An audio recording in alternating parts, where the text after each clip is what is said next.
I see some familiar faces and I also see some new faces, so I'm very honored that for the familiar faces that you're here again. For the new faces, thank you for coming. I'm really honored here. I appreciate it's a Friday. It's Friday evening. You probably have better things to do than to listen to talk about evidence-based research.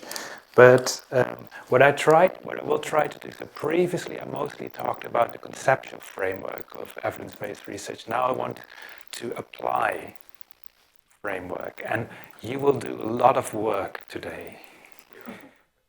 Yes. So last week I spoke about the conceptual framework. Today I will talk about how to implement research in practice, and then next Wednesday I will talk about, okay, but how do you then do this in an interdisciplinary setting? Is it not working? Not working. Okay. Yeah? Is it better? Or otherwise I will just take it's just for the recording. I guess you can all hear me.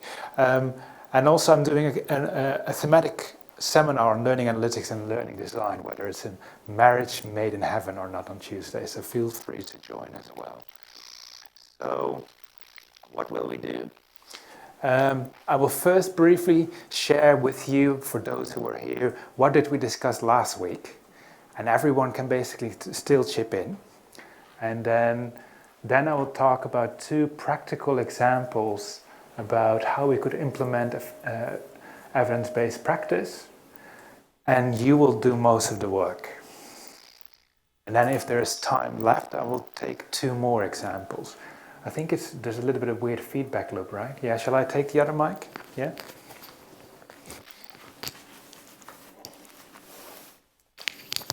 Yeah. Okay, thank you so much. I think this hopefully is slightly better. So, for those who haven't seen this before, I'm using this program called polev.com. So if you go to polev.com/my name, Bart Rienties, 552, everyone can basically contribute to the discussion. So this is what people said last week, but you're more than welcome to add whatever you want. So last week I've asked, what comes to mind when you hear the concept evidence-based practice? And somebody was saying it's the best research evidence, it's about scientific research, it's about empirical evidence, but also someone mentioned fish. And I have no idea what that is. But and all the slides, by the way, I will share with Joseph, and they will all become publicly available. So so if you want to join in and add more thoughts, just go to polev.com/my name 552. Then the next thing we were discussing is, okay, what are you looking forward to in terms of these 3 sessions? Well, some of you were saying we need some inspiration for my research, learn some practical lessons, get some basic ideas about evidence-based practice, and to basically help you to identify what is evidence-based practice and what is it not. I think from last week's session, hopefully you came away, for those who were there, that there is no clear black and white, this is evidence-based practice and this is not evidence-based practice. And I will show you 4 examples today where hopefully this becomes clear, but it's more a kind of way of thinking that I think is important. So what again were these 5 steps? So the first thing, of course, is, okay, what is the problem or what is the challenge that you're interested in? Once you know the problem you're interested in, then you can address the issue. So for example, this morning my wife, who did a session yesterday, noticed that her laptop was broken. She thought that her laptop was broken because the laptop didn't charge. So what could be the next step to do when she noticed that the laptop didn't charge? What do? Yeah, you try to charge it, you try to wiggle with the cables, that doesn't work. So then she talked to me and said, oh, maybe it's the adapter that is broken. So I don't know anyone in Hong Kong except Joseph. But how did I solve the problem? Google. Yes. So I Googled computer repair shop Dell. And then Google Maps quite nicely showed me the nearest computer shop. I went there, I plugged in the laptop with a new thing, and it worked. Right? So practically, you're searching for, you have a problem, then you do a systematic retrieval of best evidence available, aka Google. Then a critical appraisal of evidence of validity. Yes, the adapter probably is the best adapter to buy. I apply the results by plugging in the cable into the laptop, it works, hooray. Evaluation of the performance, my wife was very pleased, so she can continue to work. So this is a very simple, practical way of thinking about these issues. And what I would like to do today is to discuss this, of course, with some practical examples. So to dig a little bit deeper from last time, Kitson had this very good framework where she basically said a successful implementation of evidence-based practice is a combination of evidence, context, and facilitation. And she had this really lovely visualization. And if we first focus on the evidence, and this was what people thought who were here, the green dots, you not only have to think about, okay, what is the best evidence in terms of research? Does the research basically do randomized control trials, systematic reviews, or evidence-based guidelines? Some of you previously thought, okay, this is important. But also, what some of you were saying previously is this, well, clinical experience or the experience as an expert. I mean, if you move away from medical science as a teacher, how do you know whether your teaching works? You just replace clinical by teacher experience. And for example, if there is an agreement of what works well in the discipline, it's easier to implement it than not. And then last but not least, patient preferences. So if the customer thinks that the evidence is convincing, most likely the patient will be willing to listen to the intervention. If the customer is very ambiguous of the intervention, then no matter how good the evidence is and no matter how good the doctor is, maybe the patient or the customer will not believe it. So it's quite interesting that when I ask which of these three elements is most important, there is, well, I don't know if it's statistically significant, but talking about the customer's experience was rated previously very high, and people can still vote if you want to. In terms of the context, I think what is very important, and we were just discussing this with a colleague from Japan in the beginning, no matter how good your evidence is in one context, probably if you apply that in a different context, it won't work. So all the 4 examples that I will show you today will probably not work in your context. But hopefully by having this discussion, hopefully we can have at least a conversation.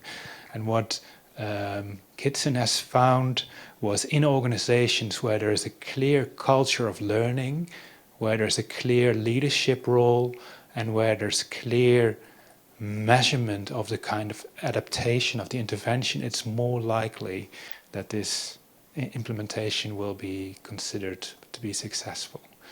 And last but not least, it's the kind of facilitation. So even if you believe that the evidence is good, and even if you think that the context is right for that change, you need to have some form of facilitation to make the change happen. And typically organizations would either appoint a change champion, or they will appoint an external that helps to drive that organizational change. And I'm sure you're not following the British news, but Theresa May got fired, or she fired herself today. She, with no disrespect to Theresa May, probably is not the most empathetic person. There was probably a lack of clarity of what she needed to do in terms of Brexit. and also her style was rather robotic. Right? So for the rest, she's an amazing prime minister. But so it is interesting that, of course, when you want to change something, you're also looking for people who have these kind of characteristics. So I'm going to skip for this. So what I would like to do now is to talk about two practical examples. So what I will do, I will first give these two practical examples, and then I will divide you into groups. And you're going to discuss in groups what you would do to address this problem. And there's no right and wrong. It could well be that you come up with an intervention like this, and when I show you the actual implementation, it's the complete other way around. There's no right and wrong in this case, right? We're just learning from each other. So then you will share the approach with the rest of the class. So ideally there would be one spokeswoman or man that basically says, we as a group said we should do X, right? And then I will share you my experiences. So these are not the right experiences. This is just how I solved the problem. But we can then debate whether that was the best way to solve the problem. So is everyone with me? Yes? Okay.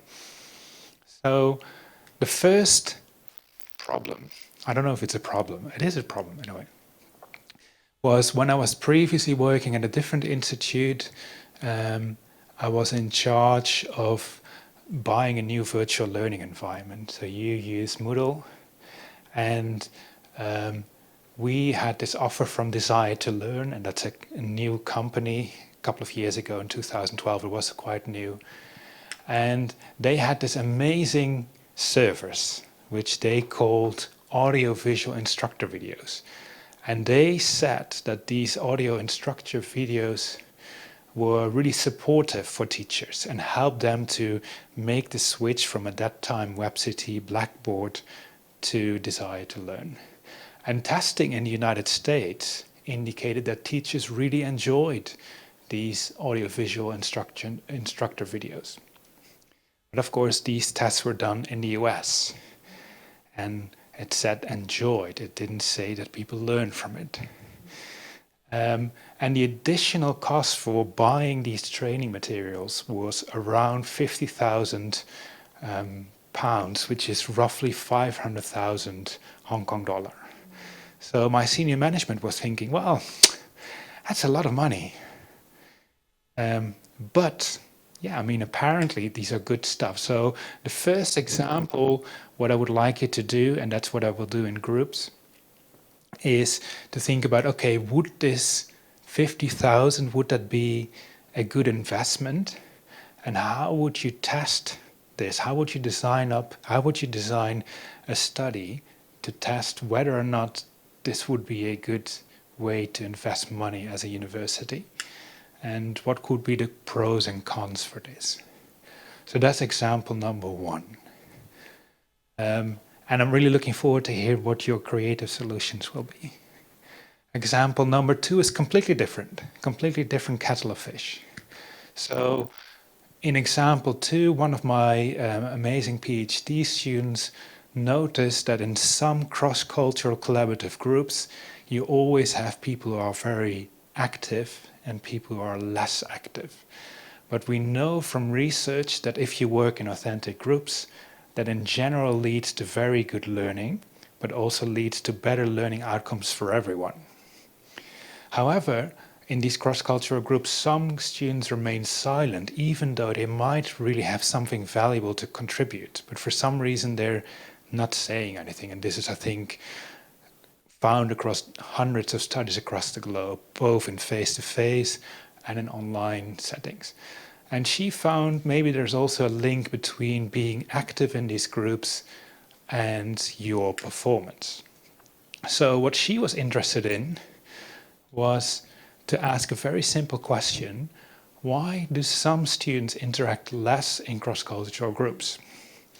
So how would you, if you would be in charge of this research, how would you design a evidence-based practice to test this idea, right?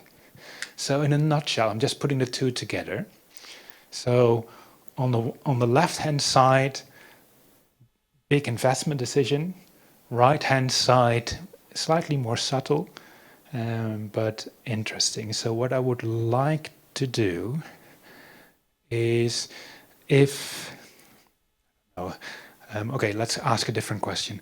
Who is a student? Just raise your hand. Who is a student? Okay, also the students are all sitting on the back. Okay, that's good. Who is not a student? Well, the people here. Okay, so what I would like to do, all the people left on this side, yes, you're gonna work on experiment 1, yes, and everyone on the right-hand side, so on the left-hand side for you, just come and sit together here, and you're gonna work on the second example. And what you can do, and it's completely up to you, I have a digital form available to you if you want to, or pen and paper. So come closer together. Maybe you just come here to the front and you guys come here. And yeah, good luck.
Okay, so this was 10 minutes.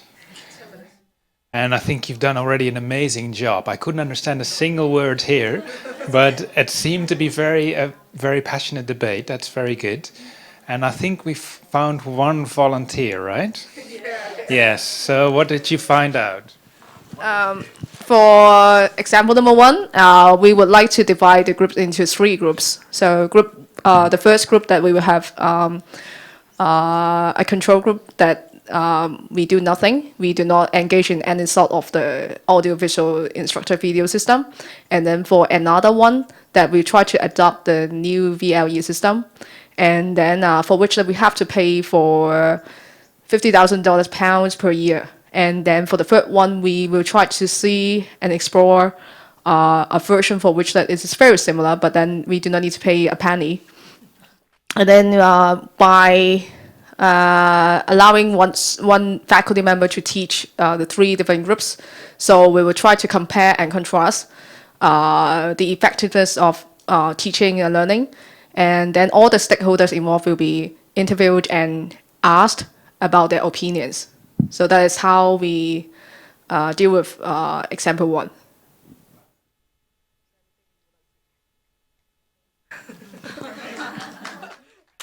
Anything anyone else would like to add?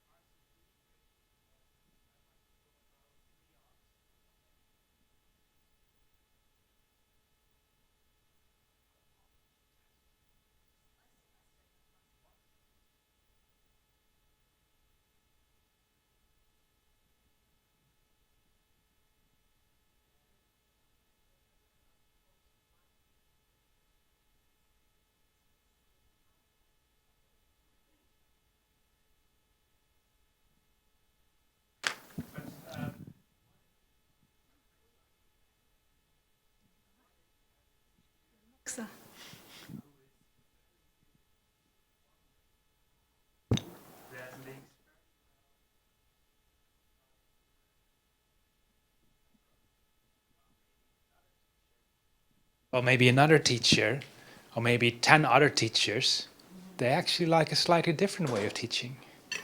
I'm just being hypercritical just for the sake of the argument.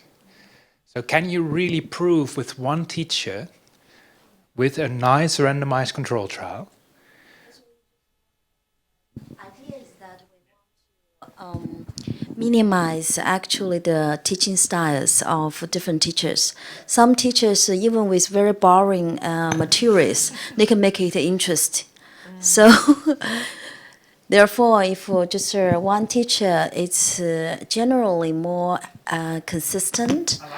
Yeah, another thing is that we consult different parties, but we still also ask the criteria. We would set first the criteria. Under what kind of conditions we would like to buy the products. So only this kind of criteria will be met in different parties. We will consider buying it.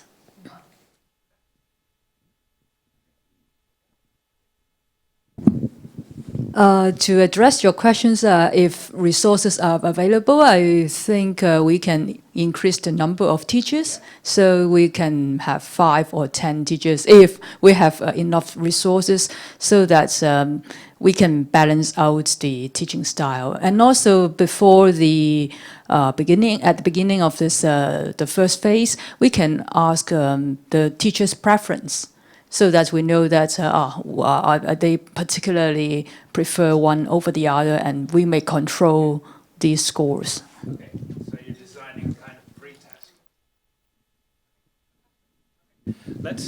Let's give the other group the opportunity to say what they have designed. Oh, you already have a mic. Fantastic. Thank you.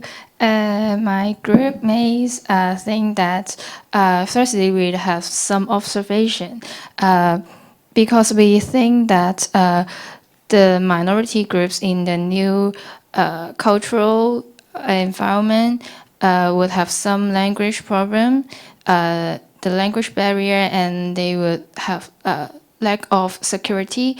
They would not probably feel comfortable to share their thoughts in the class, and so we aim to have a research to investigate or analyzing the influential factors about how for example, the personality or the learning style in their culture, how to influence they learn something. Their learning in the new school. So maybe we have some intervention group in the waitlist control.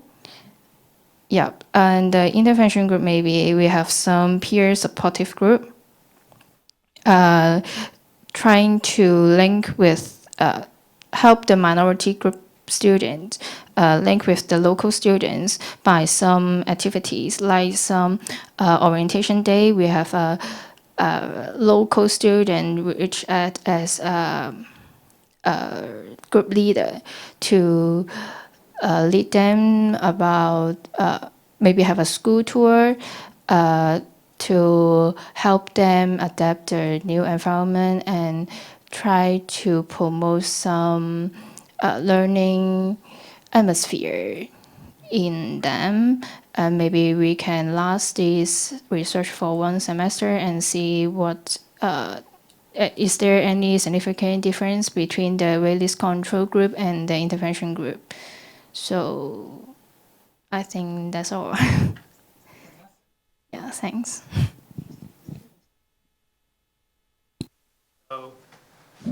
This is perhaps a little bit unfair because I didn't give you the chance to critique the example one, but if we do the favor both ways, right? So if you want to critique this design, which of course is amazing, is there anyone who has some doubts or some concerns that you would like to raise to the rest of the group about this amazing design?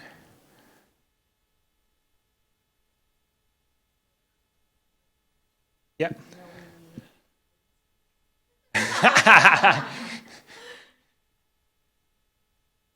Okay, I'm going to give you a little bit of time because you didn't expect, of course, this.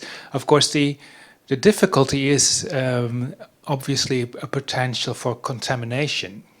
If I'm giving you all the support by a special orientation group and I'm giving you a mentor and you're in the experimental condition and you're following exactly the same class, but you're not getting any of that, but you probably will talk to each other outside the classroom. How would you prevent this kind of contamination effect?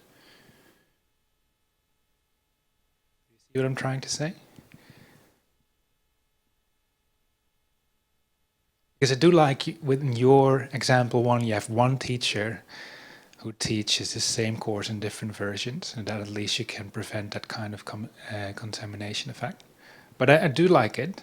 Maybe giving you also the opportunity to critique the first example. Is there anything you think, well, I'm not entirely sure about this? Should have prepared this better because you didn't know that you were critiquing each other. I just came up with this at the spur of the moment. Okay, shall we have a look at what I have done, and then you can critique me? Yes? Keep the mic. So this, I'm not saying in any shape or form that this is the right way. This is just what we've tried to do. And I'm sure you can critique me as well. I'm hoping that you will critique me. So I think this first semester design is really great, but the reason why we didn't do this was our vice chancellor needed to make a decision within the next 2 weeks. So we had a very short time window. And also we were like, well, we literally don't know. So we said, okay, so we're expecting a big effect. So we're expecting a Cronbach, or not a Cronbach, a Cohen's d of 0.8. So we thought, okay, if we have 18 people in one group and 18 in the other, and if we're expecting a big group, we probably will find a significance. So we recruited 36 teachers from this university in the south of England. I can't say which one, but if you Google where I've been previously, you can find out which one that is. And half of them approximately were women. And what we basically did was we enrolled them in, participants could enroll in one of 5 sessions, and they didn't know which sessions they were. But we then randomly allocated the first 2 as the control condition and the next 2 as the experimental condition, and the rest we mopped up with the final group. So we put teachers in front of an individual computer with a screencast of what they were actually doing.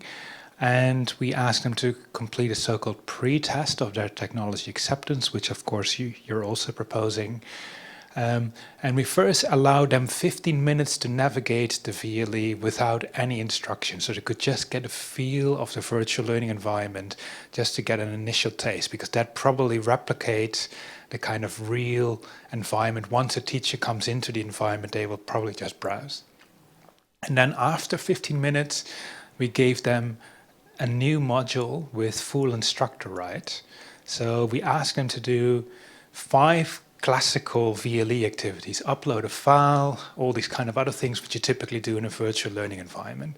And there was a designated observer, and there was a hidden agenda. These observers were technology experts, and these technology experts are very good in technology, but they're not very good in research.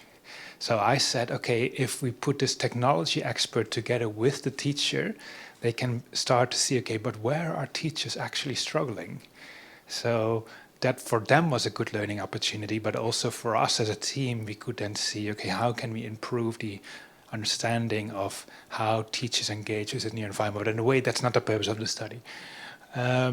So they had to work through this 5 tasks, and only if a participant got stuck in the control condition, we said perhaps the help function might work. And the help function was just a classical index of a VLE help function.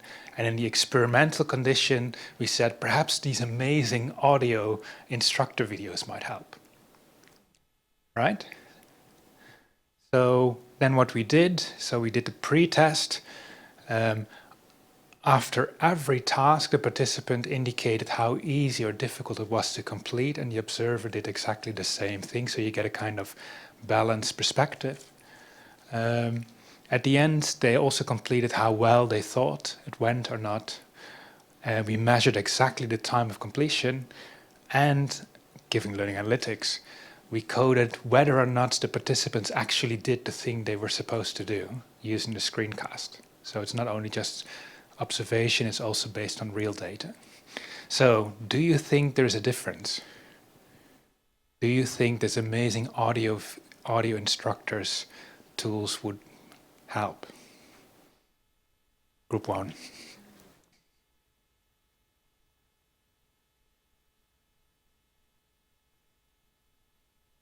No? So we had this particular model, the perceived ease of use, perceived usefulness. So the higher the pre-scores, you would expect them to have a positive influence on how easy they would find it to complete the tasks and how easy they would complete it and whether they need training. And we were hoping that these amazing instructor videos would have a positive effect. That's basically the design. Yeah. So this, Yeah. Yeah. Yeah, so, yeah.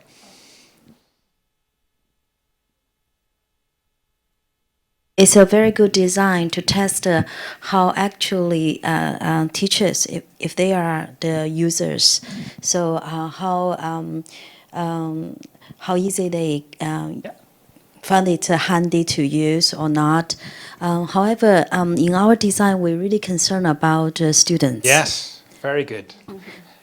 The big S, the stakeholders. Yes. So, and we think that the purpose of education is for the students. So, if students can learn, will this audio-video instructor provide a good learning environment for the students? Yeah. So that's one of our best argument. Of course, whether it is handy for the teachers to use, that is also important. Yeah. But I think that I think that everybody has a learning ability. Sometimes it's difficult to use, but after the learning, training, so you're still being able to do that. Yeah. And I think this is where I think the exciting debates start, because if we go all the way back to, sorry, I'm just going back to the original policy of evidence-based research. I'm just trying to find it. It's about trying to find an answerable question. And you're completely right. If the way how you frame the question is, okay, does the audio instructor work for staff and students, then your design is completely right, because you want to not only see that it works for teachers, you want to see whether it also works for students. How I interpreted, or we interpreted the question was, okay, we just wanted to know, can we get teachers to shift from an old system to a new system? But this is all about the translation of the problem. And probably you're right in terms of the translation. So there's no right and wrong. And I think that's why it's so important to think about, okay, so what is actually your research question? And what do you actually want to do? So we were primarily interested in, okay, can teachers use it and do they find it useful? So what we actually found, quite to our surprise, was there was no difference whatsoever between the experimental condition and the control condition. And in fact, it took in the experimental condition significantly more time for instructors to solve the problem.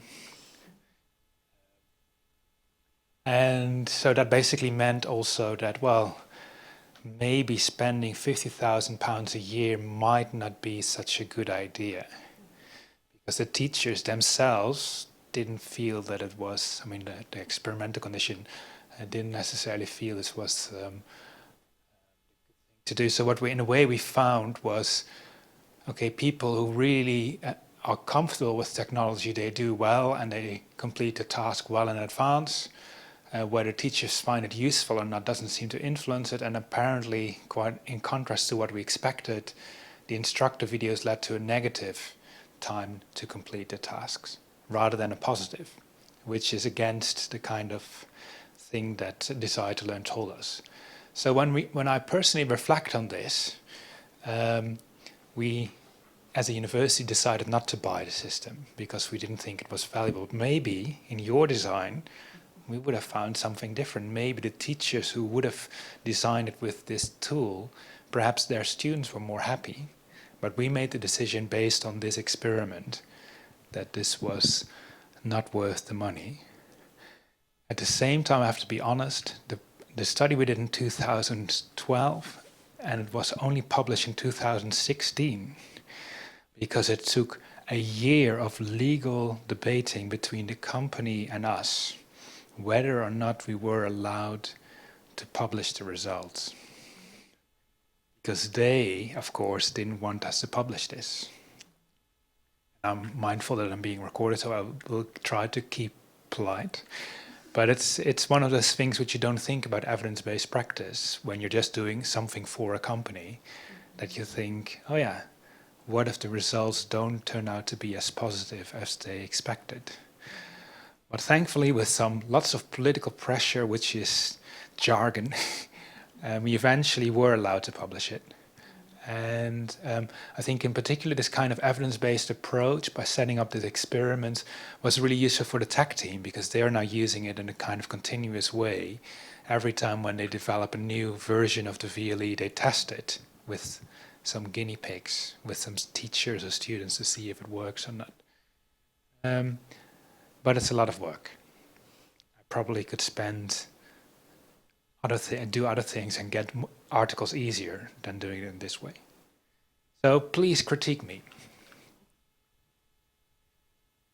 So is there anything where you say, well, I wouldn't have done a study in that particular way, or you can basically debate, yes, it's published in a good journal, but is there anything you would do differently?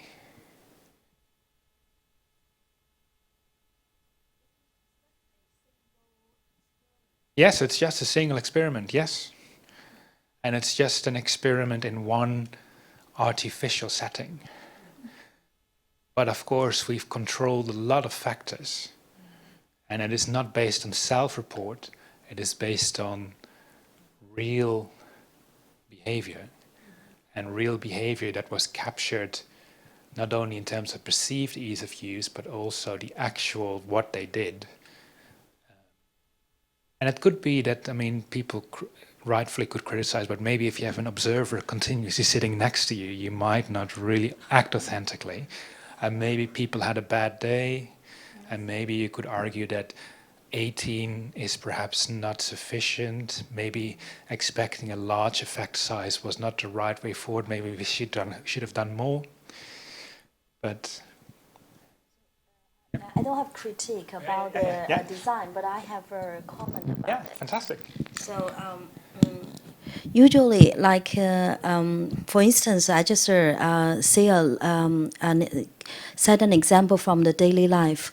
So I recall that when my daughter, before she know how to play violin, she said that it's so boring.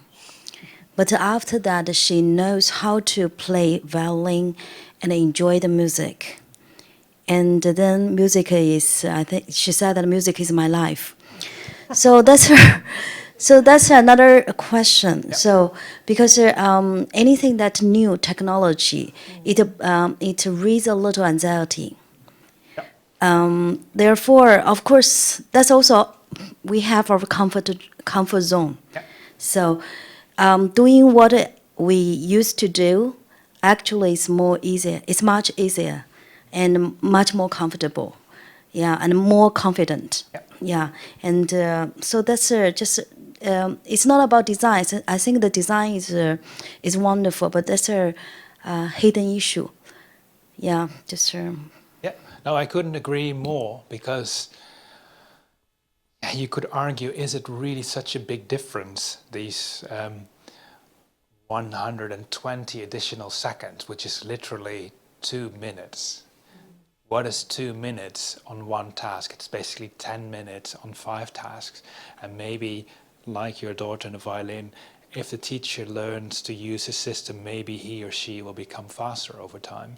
Or maybe the audio-video instructions actually help different types of teachers. Maybe the teachers that joined this experiment were not representative or maybe they come up with creative ideas. So here we just counted, were they able to solve the problem, but not whether they were able to solve it in an eloquent or elegant way. So The question is yeah. this result, the coupling definitely that's not wanted, but maybe the I mean the board of the university maybe think this is a positive result in terms of spending money. Yeah. Yeah, and you have to think about, I mean, 50,000 quid is one salary. But you also have to think about, okay, this university has 1,000 members of staff. If 1,000 members of staff spend 10 more minutes per day working on clicking, then in a way you could argue, well, it saves more than, of course, the 50,000 quid. At the same time, flipping it the other way around, maybe if we would have done qualitative research, maybe the teachers might have found, well, actually they really like the videos, but we can't tell this from this particular design. So yeah, it's a little bit swings and roundabouts. And I think that's why it's so great to discuss this evidence-based practice. Okay, so yeah. How do you know that the Yeah. useful? Yeah, so Get the figure. yeah, so what we did was every participant completed after every task, when they, for example, had to upload a video, how easy was that? Or when they had to make an assignment, how easy was it? And then the observers who observed, 6 or 7 observers also coded, because they, you know, I might say, oh, this was really easy, but it took me 10 minutes. And then I say, yes, it's easy. But then the observer might say, well, you think it's easy, but actually it took you 10 minutes, so I'm going to give you 1.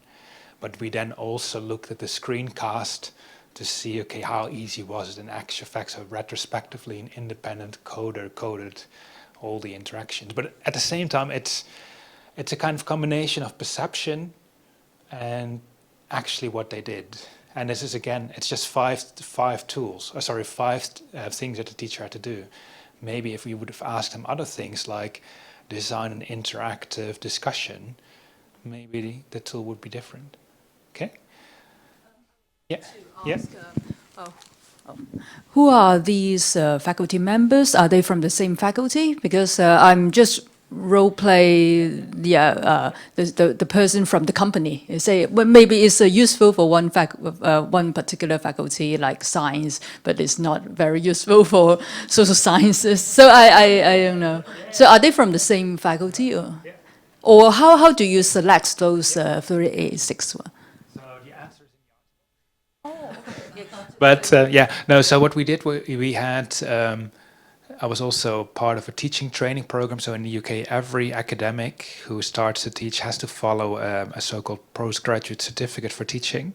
So we had 80 teachers there who were junior teachers, and then we invited them to join, and these were from all the different faculties. So we had 20 odd junior faculty, while we also specifically sampled the wider faculties.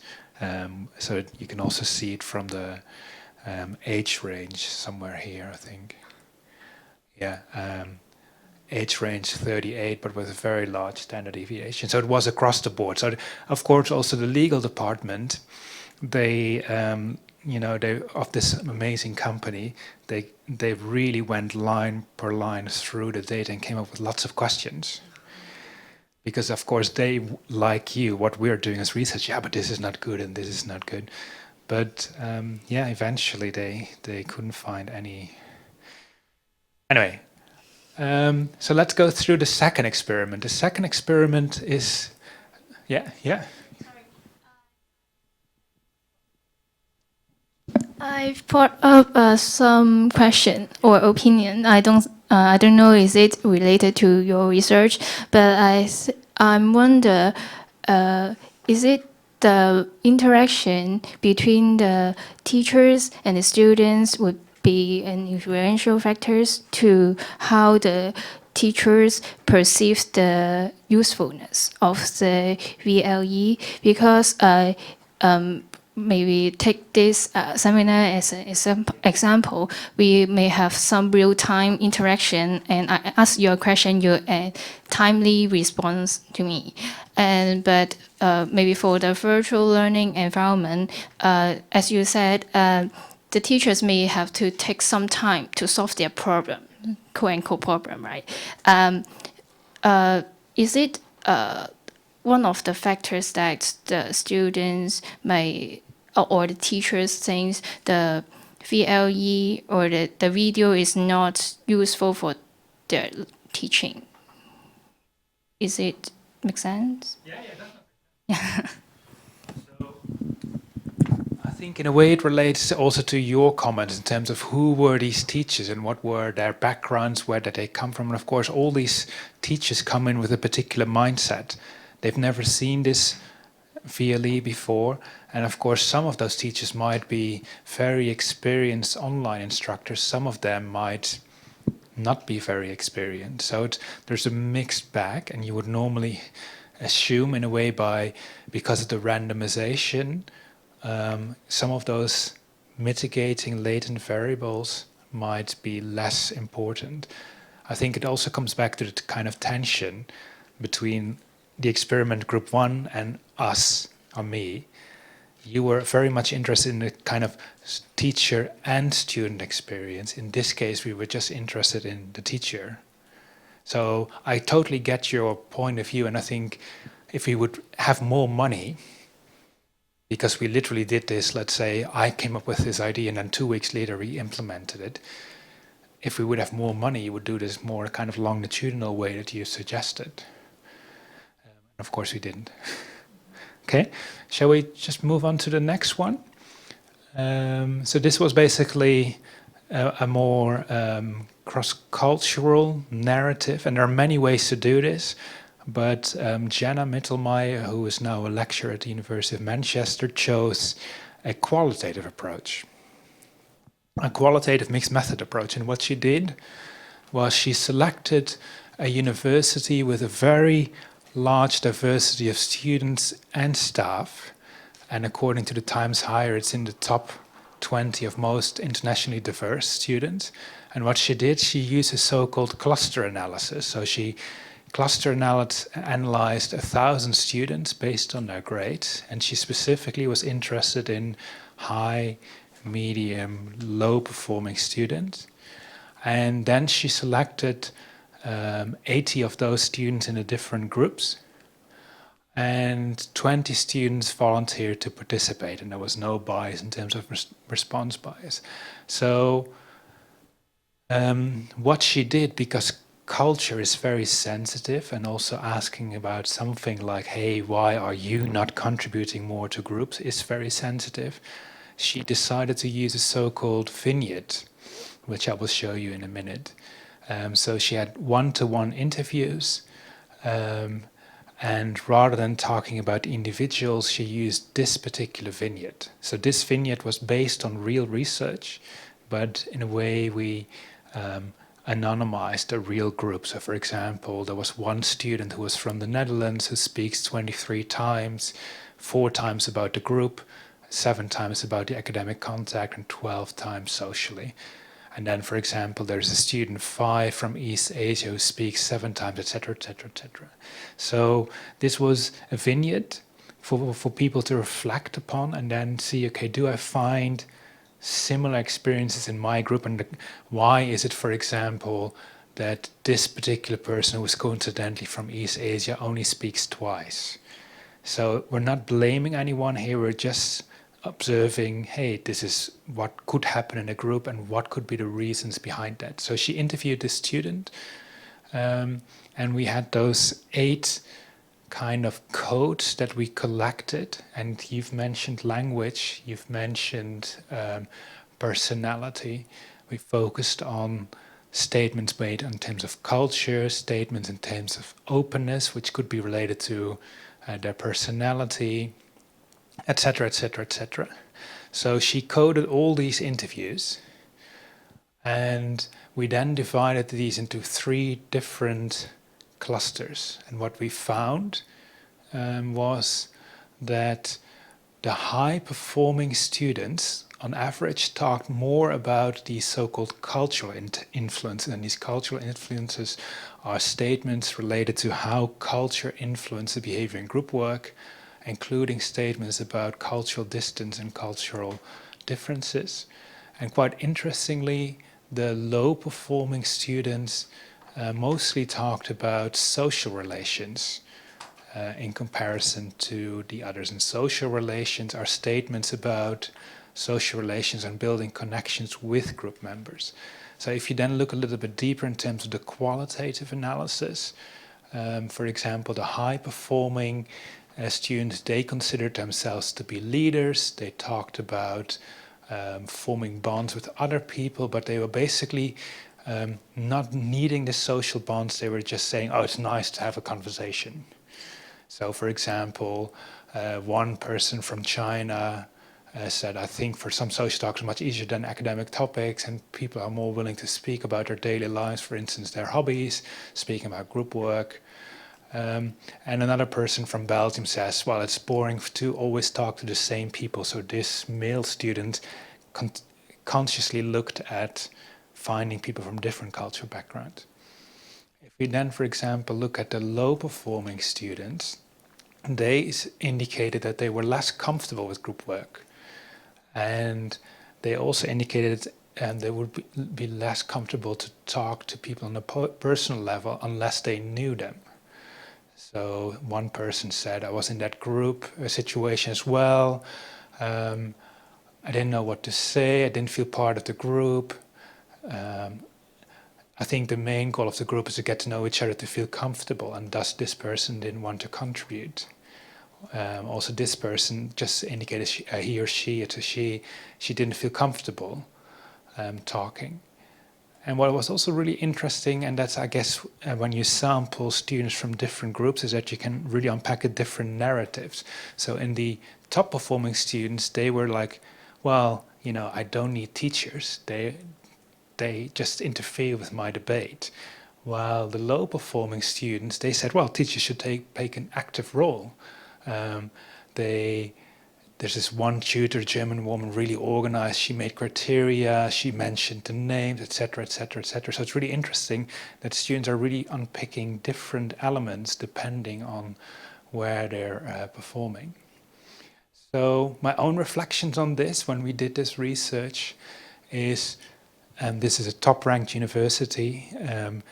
The university didn't expect to find such large differences. They're one of the most international universities, and they were assuming that everyone would feel comfortable talking in groups, but that's clearly not the case.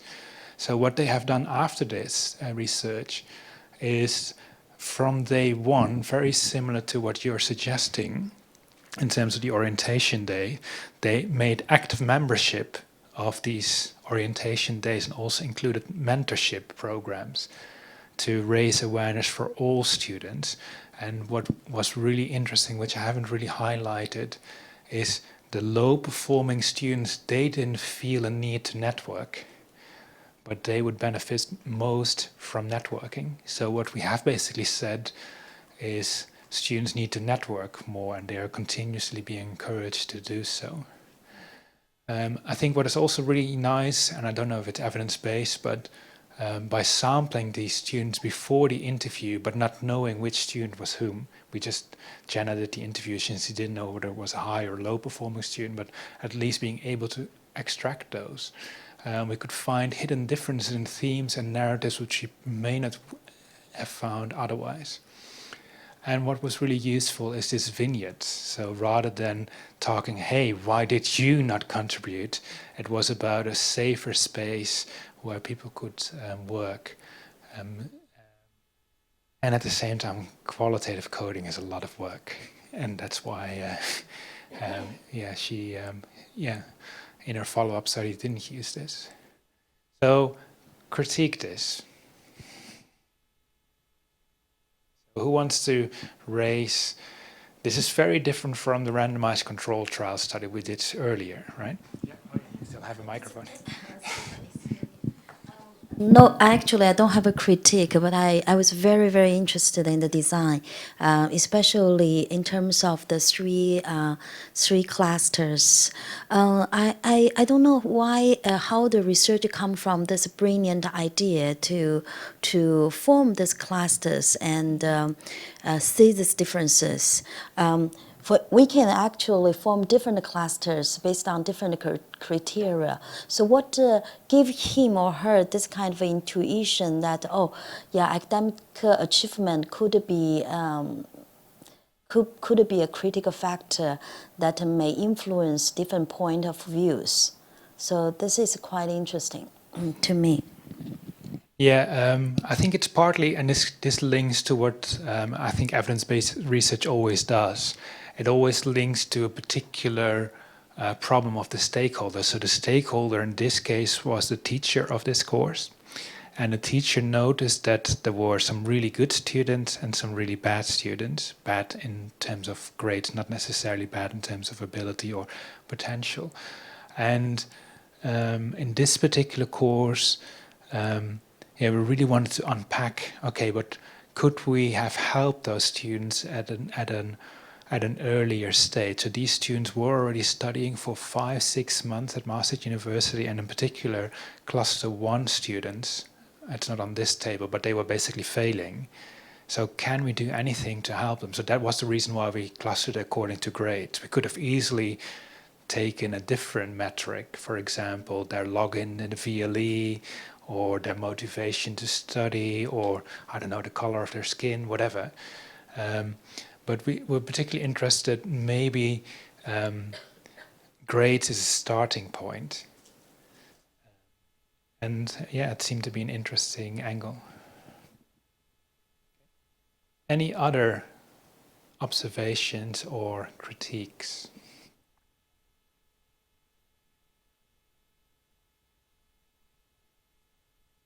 Yeah, there's no right and wrong.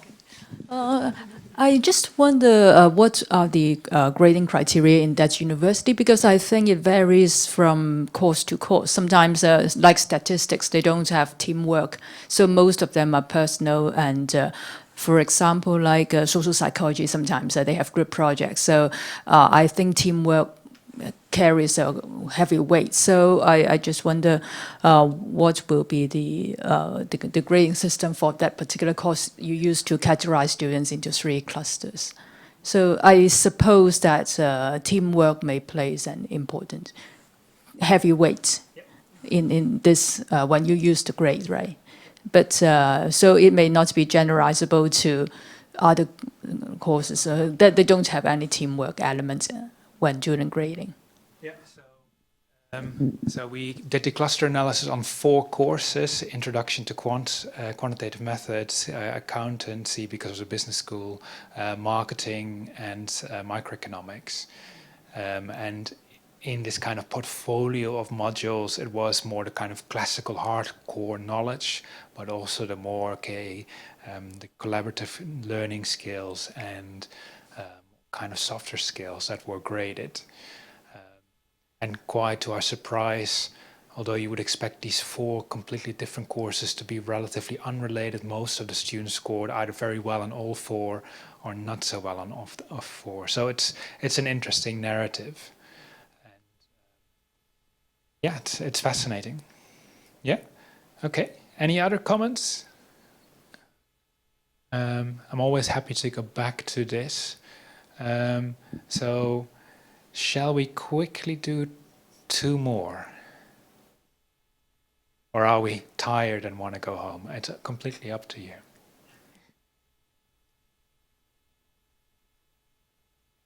Two more? It's up to you. Or shall we take 1 together as a group? Yeah? So, and then you can choose which one you want to discuss. Is that a good compromise? Yeah? So, one example is close to my day job, which is a program called Analytics for Action. So the Open University spent £2 million, so that's 20 million Hong Kong dollars, to think about how can we encourage teachers to use learning analytics And then they made me in charge of this analytics fraction. Terrible idea, of course. So we spent a lot of effort and money to convince teachers to use dashboards. And in this analytics for action program, I came up with this idea together with my colleagues that we would meet these teachers 4 times a year, and we would literally sit like in a group like this, and then we would show them real data of their course. And we shared it with a pedagogical expert, a learning expert, learning analytics expert, and technology expert. And we were basically discussing what went well and what didn't go well based on the data, which apparently was something that teachers didn't do before. So the question is this a worthwhile investment or not? And we did this with, initially in 2014, with 10 modules, and then we upscaled to 20, and then 13 and 14. And the second example, which I think for some of you might have already seen, is also one of my PhD students. And he was interested in this notion that people assume that everyone knows how to Google. But do people really know how to Google? How do people search? And are they able to search well? And in particular, he came across this instrument which he completely hated. And he wanted to prove that this instrument was wrong. So his overall question was, are students well equipped in searching the internet, and how would you set up an experiment? So which of the 2 experiments resonates the most with you that we can go and talk through? Who says experiment 3? 1, 2, okay. They're all published, so I can easily share the links afterwards. Who's more interested in number 4? 2, okay, so more of you are interested in that. Okay, so shall I give you again in your small groups maybe just 5 minutes to discuss how would you set up an experiment to test this? Then see whatever you come up with, yes? Okay.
Right, I'm going to give this group the start because I mean that would be fair. So who is willing to be the spokesman or spokeswoman in terms of what you would do in terms to design this?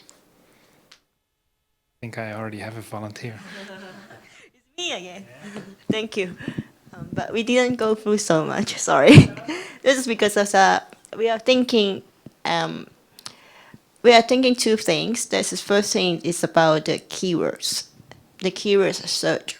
Are they using the keywords to search something they want to get the answer? And then the second thing is the websites they found after typing in the keywords.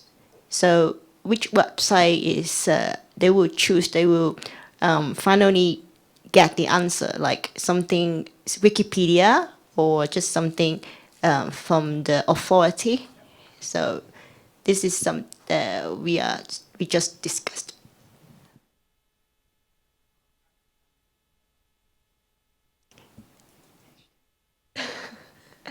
We will just have a group of the students to make them give a topic to them and then let them search and then see what they found and then with what kind of keywords. Of course, the browser have all the cookies and then all the site they have been to, and then how long they took to find these sources. Yeah.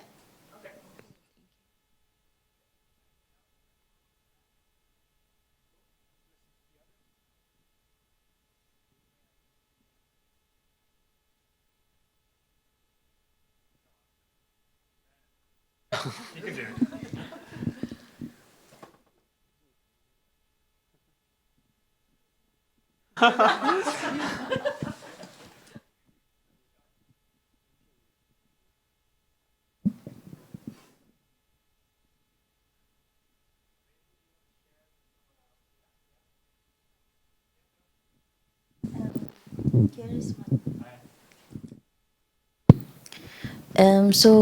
For us, I think that it's the first thing we come up is that it should be a kind of a task-based study. Yeah, so we will see how actually they perform. And then we focus on the word skilled. So how actually skilled can be defined. Yeah. So in this sense, we come up with a design. Perhaps we will have somebody who are really experts in doing the searching. Okay, and then we have the students. The students should be actually randomly selected from the population. So to make it a little representative, and then we give them the searching task that are not easily known. So it can be a very practical task, but it's not what they know. Yeah. So something that they really don't know. Oh, no. Yeah. So we really ask some question that they. Yeah. Yeah, and then maybe the two group of the expert searcher, internet users, and also the students, they can do together, and then we will compare not only their performances but also their strategies. So after their study, they can just talk. They can share what kind of keywords they gave and what's the rationale behind that keyword. I think the other group has mentioned a very interesting point. So, like, do they really use Wikipedia or they use an authorized website? So do they have a concern or awareness of the credibility of knowledge? Yeah.